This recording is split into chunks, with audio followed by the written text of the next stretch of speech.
Hey, Armand here with your forecast for the week of August 15th, 2022. It's quite an active, exciting kind of week if you want to get a snapshot of it. We're coming off of the full moon energy, that Aquarius full moon, and that weekend with the moon still pretty full in Pisces. And this week, the moon will be going through Aries and then into Taurus. We have the last quarter moon on Wednesday, Thursday.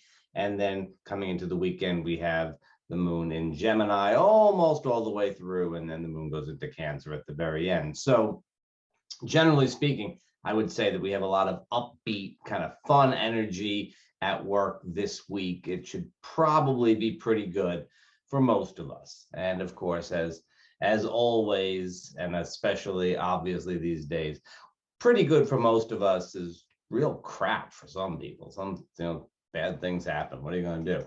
But that is hopefully something that we'll avoid. You'll avoid. I'll avoid. Anyway, so let's think about the themes for this week. We have the last quarter moon in Taurus. So the energy is it's Aries as we begin the week. It's the sort of forward-moving Aries energy. Still, the moon is technically waning, but it still has plenty of energy from the full moon. So we start the week, let's think Monday, Tuesday, really good, active kind of energy for things, pushing forward. Wednesday, Thursday, the moon is in Taurus, which is terrific, especially if you're looking to enjoy yourself and have a good time. And on top of all, Venus, now in Leo, which is a sign that she likes, and which I think, we can all appreciate with Venus in Leo. It's a kind of good energy.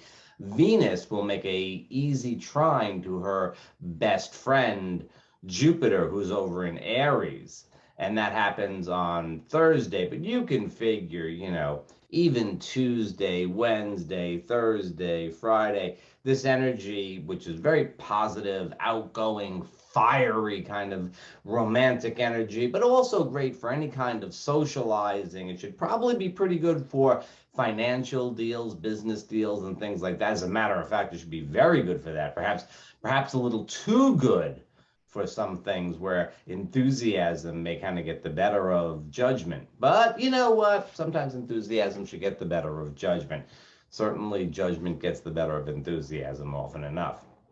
Now, the other big stars of this week are the planet Mercury and the asteroids Pallas Athene and Juno.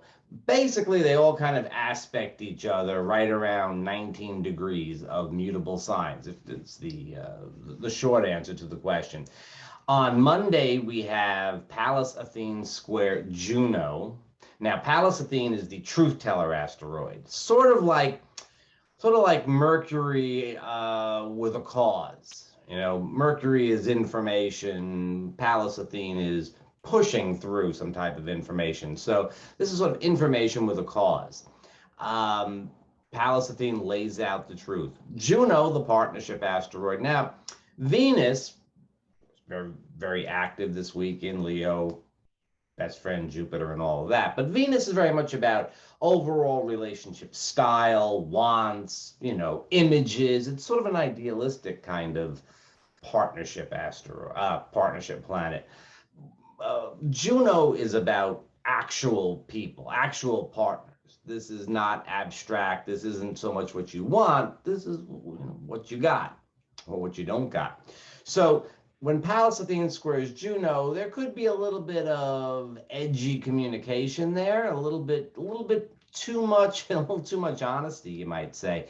Honesty is a good thing, but sometimes it can come through with a little bit of a punch, a little bit of a surprise, perhaps. Then, midweek, Mercury opposes Juno.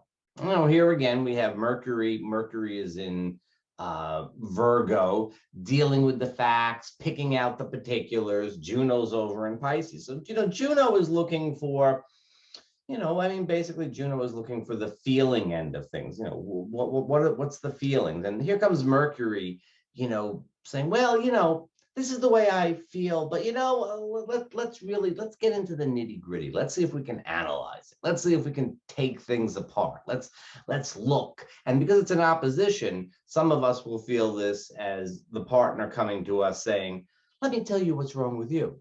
Of course, some of us will say to our partners, let me tell you what's wrong with you. So it could be a little bit confrontational that way. Again, this happens in the shadow of Venus trine Jupiter. So the energy is really pretty good.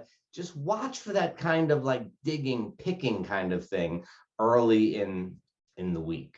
I would say through midweek.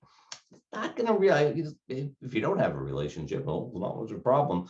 If you do have one and it's going fine, it should be no problem either.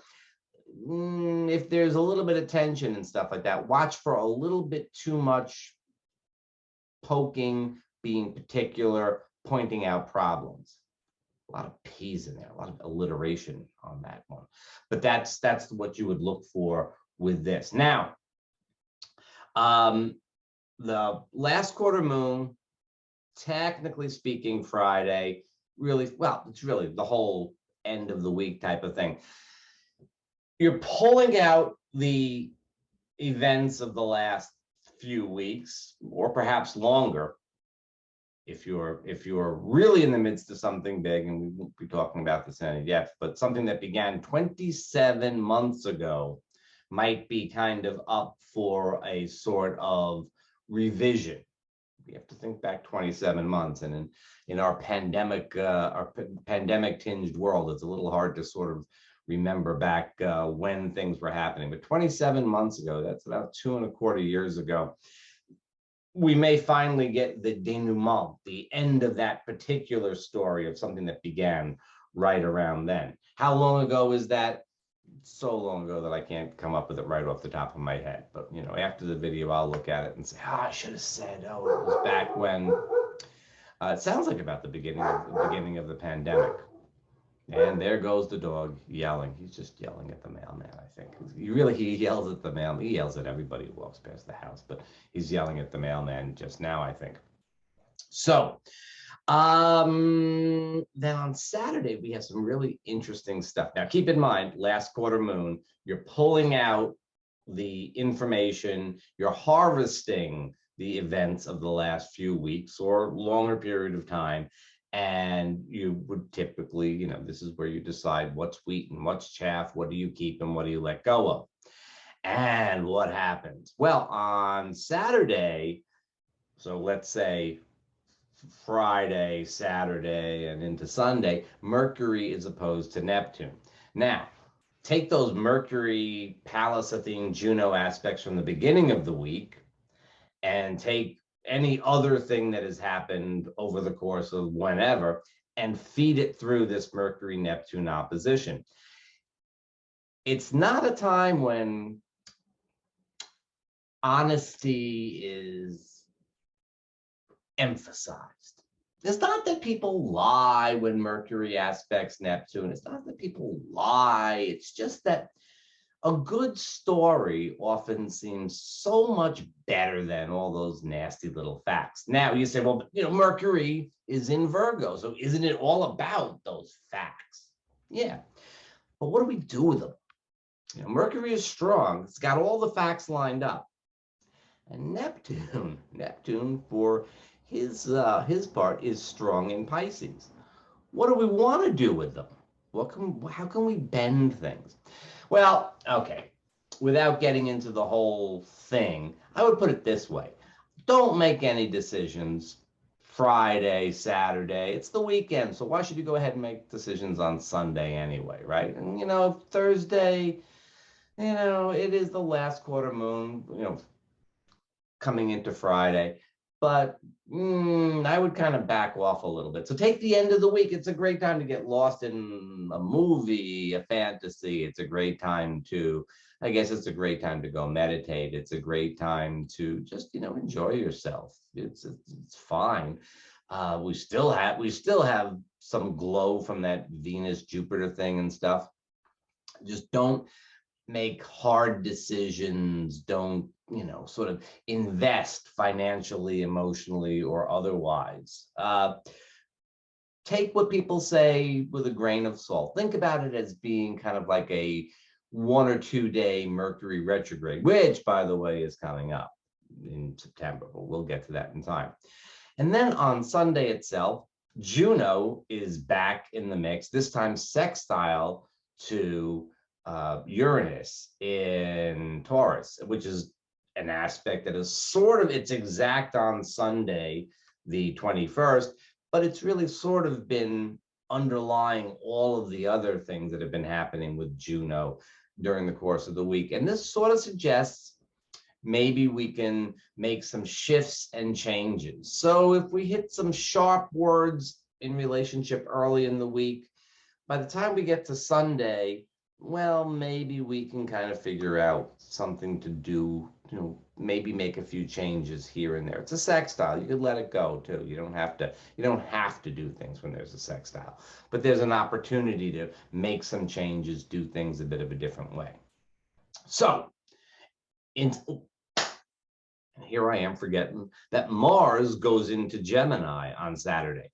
Well, if you look and see what happens on Saturday, you would typically get a sense of what Mars in Gemini is going to be like. But because of the Mercury-Neptune thing, I'm not so sure that we'll read that correctly. Still in all, keep your eyes peeled. That is Gemini, Mercury's sign. So we'll see how that goes. Now, Mars typically spends a while. It's just been about 10 weeks in a sign. Doesn't really spend very, very long in a given sign, except when he retrogrades. And Mars will be retrograding in Gemini. He's going to get almost all the way out to the far end of the sign, and then he's going to retrograde back almost towards the beginning, and then he's going to go forward again. So he's going to be in Gemini essentially, if my memory serves me, or if I serve my memory, sometime around January. We'll do a separate video on Mars retrograding in Gemini in a couple of weeks or something like that. The thing is that the energy of Mars in Gemini is very much one of being able to multitask. Let's put it. This is, generally speaking, Mars in Gemini is a multitasking, divided attention kind of aspect. I could do this, I could do that. But with the retrograde happening, you could do this and you could do that, and you may have to do them over again. So we'll talk about that later. Keep your eye out, see what happens, see if you can figure out what Mars in Gemini is about. That'll give you something to do on Saturday. The odds are you'll be wrong, but what difference does it make?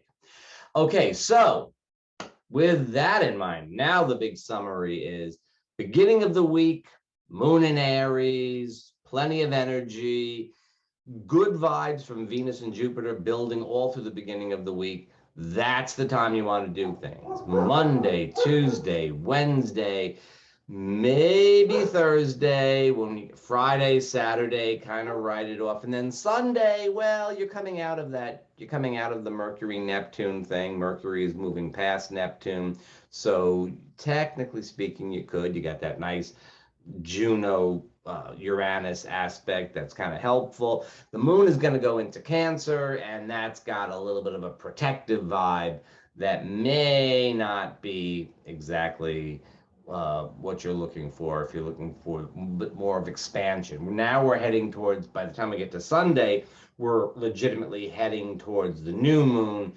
The moon's going to be in Cancer. It's kind of winding things down. You get that little burst there that moon is in Gemini, Mars goes into Gemini sort of thing. Kind of keep you a little active Friday, Saturday, even though you shouldn't do much. And then Sunday, and we go forward, then things start to wind down. And we'll perk things up sometime around next Monday.